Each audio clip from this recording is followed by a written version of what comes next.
বিমানবন্দরে অভিবাসী শ্রমিকদের যেন কোনো সংকটে পড়তে না হয় সেজন্য সব ব্যবস্থাই নেওয়া হবে বলে জানিয়েছেন অন্তর্বর্তী সরকারের প্রধান উপদেষ্টা ডক্টর মোহাম্মদ ইউনূস।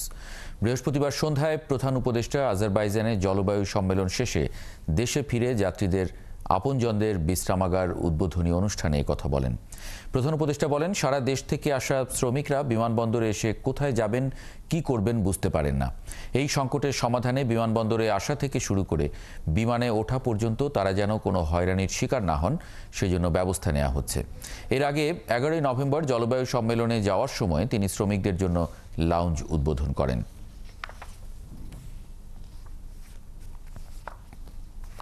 আরো সংস্কার হবে যাতে করে এটা পুরো জিনিসটা আপনাদের কাজে লাগে এবং আপনারা স্বস্তি পান এখানে আসলে আর কিছু চিন্তা করতে হয় না। এবার আমি আর বিমান আমরা আমাদেরকে নিয়ে যাবে যেখানে যাবেন, বাকি সব ব্যবস্থা এখান থেকে হবে।